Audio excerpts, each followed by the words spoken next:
നമസ്കാരം. മാധവ് ഗാഡ്ഗിൽ. നമുക്കറിയാം, ഓരോ പ്രകൃതി ദുരന്തം ഉണ്ടാകുമ്പോഴും ആദ്യം ഓർക്കുന്ന പേര് ഇത് തന്നെയാണ്. കേരളം കാത്തിരിക്കുന്നത് വലിയ ദുരന്തം. പശ്ചിമഘട്ടം ആകെ തകർക്കപ്പെട്ടിരിക്കുന്നു. ഇനിയും നടപടിയെടുത്തില്ല എങ്കിൽ കേരളം കാത്തിരിക്കുന്നത് വലിയ ദുരന്തമായിരിക്കും. അതിന് നിങ്ങൾ വിചാരിക്കുന്നത് പോലെ യുഗങ്ങളൊന്നും ആവശ്യമില്ല. 4-5 വർഷം മതി. അന്ന് ഞാനും നിങ്ങളും ജീവനോടെ കാണും. ആരാണ് കള്ളം പറയുന്നത്, ഭയപ്പെടുത്തുന്നത് എന്നൊക്കെ നിങ്ങൾക്ക് തന്നെ അന്ന് മനസ്സിലാകും. ഇതായിരുന്നു 4-5 വർഷങ്ങൾക്ക് മുമ്പ് അദ്ദേഹം പ്രധാനമായും പറഞ്ഞ വാക്ക്. ആ വാക്കും ഗാഡ്ഗിൽ റിപ്പോർട്ടും ഒക്കെ തന്നെയാണ് ഇദ്ദേഹത്തെ ഇത്തരത്തിൽ ഓരോ ദുരന്തമുണ്ടാകുമ്പോഴും ഓർക്കാനുള്ള പ്രധാന കാരണവും. കാലങ്ങൾക്ക് മുന്നേ സഞ്ചരിച്ചവൻ എന്ന രീതിയിൽ തന്നെയാണ് അദ്ദേഹത്തിന്റെ ഈ വാക്കും പ്രവചനങ്ങളും ഒക്കെ ഓരോ മനുഷ്യരും ഓർക്കുന്നത്. ഒരുപക്ഷെ അദ്ദേഹത്തിന്റെ വാക്കുകൾക്ക് പ്രാധാന്യം നൽകി പശ്ചിമഘട്ടം നമ്മൾ സംരക്ഷിച്ചിരുന്നുവെങ്കിൽ, അതനുസരിച്ച് പ്രവർത്തിച്ചിരുന്നുവെങ്കിൽ ഇന്ന് കണ്ട വയനാട്ടിലെ ദുരന്തം ഉൾപ്പെടെ കവളപ്പാറയും പ്രളയവും ഒക്കെ തന്നെ ഒഴിവാക്കാൻ സാധിക്കുമായിരുന്നു എന്നതാണ് യാഥാർത്ഥ്യം.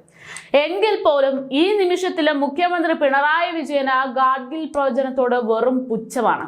ഗാഡ്ഗിൽ റിപ്പോർട്ട് എല്ലാ കാലത്തും ചിലർ ഉന്നയിച്ചു കൊണ്ടുവരുന്ന കാര്യം മാത്രമാണ് എന്ന വെറും നിസാരമായ രീതിയിലാണ് കഴിഞ്ഞ ദിവസം വയനാട് ദുരന്തവുമായി ബന്ധപ്പെട്ട് ഗാഡ്ഗിൽ റിപ്പോർട്ട് വീണ്ടും ഉയർന്നു കേൾക്കുന്നു എന്ന ചോദ്യത്തിന് മുഖ്യമന്ത്രി പിണറായി വിജയൻ നൽകിയിരിക്കുന്ന മറുപടി. വയനാട്ടിലെ ഉരുൾപൊട്ടലിൽ പശ്ചാത്തലത്തിൽ സോഷ്യൽ മീഡിയയിൽ വളരെ വലിയ രീതിയിൽ തന്നെയാണ് വീണ്ടും മാധവ് ഗാഡ്ഗിൽ ചർച്ചകൾ സജീവമായി തുടങ്ങുന്നത്. അത് സംബന്ധിച്ച് മാധ്യമ പ്രവർത്തകർ അഭിപ്രായം ചോദിച്ചപ്പോഴാണ് മുഖ്യമന്ത്രിയുടെ ഈ പരിഹാസ പ്രസംഗം. പ്രളയം വന്നപ്പോൾ പറയുന്നുണ്ടായിരുന്നു, ഗാഡ്ഗിൽ കമ്മിറ്റി റിപ്പോർട്ട് നടപ്പാക്കിയിരുന്നുവെങ്കിൽ പ്രളയം സംഭവിക്കുമായിരുന്നില്ലെന്ന്. അങ്ങനെ എല്ലാ കാലത്തും ഇത് പ്രചരിക്കുന്നുണ്ട് എന്നതാണ് നിസാരമായിട്ടുള്ള മുഖ്യമന്ത്രിയുടെ മറുപടി. കാലാവസ്ഥാ വ്യതിയാനത്തിന്റെ ഭാഗമായി സംഭവിച്ചുകൊണ്ടിരിക്കുന്ന കാര്യം ഗൗരവമായി കാണാൻ കഴിയണം. ഓരോ ദിവസവും വർദ്ധിച്ചുകൊണ്ടിരിക്കുന്ന കാർബൺ ബഹിർഗമനം, അതിന്റെ ഭാഗമായി വരുന്ന ആഗോളതാപനം, ഇതെല്ലാം പ്രശ്നമുണ്ടാക്കുന്നുണ്ട്. ദുരന്തമുഖത്തെ അഭിമുഖീകരിക്കുന്ന വേളയിൽ ശരിയല്ലാത്ത പ്രചാരണങ്ങൾ നടത്തരുത് എന്നതാണ് മുഖ്യമന്ത്രി പറയുന്നത്. പക്ഷേ മുഖ്യമന്ത്രി ഈ പറയുന്ന ഓരോ പോയിന്റും ഗാഡ്ഗിൽ റിപ്പോർട്ട് കൃത്യമായി വായിച്ചവർക്ക് മനസ്സിലാകും അതെന്തുകൊണ്ടാണ് സംഭവിക്കുന്നതെന്ന്. എന്തായാലും കേരളത്തെ കാത്തിരിക്കുന്നത് വൻ ദുരന്തമാണ് എന്ന് പ്രവചിച്ച പരിസ്ഥിതി ഗവേഷകനായിട്ടുള്ള മാധവ് ഗാഡ്ഗിൽ വീണ്ടും ചർച്ചയാകപ്പെടുകയാണ്.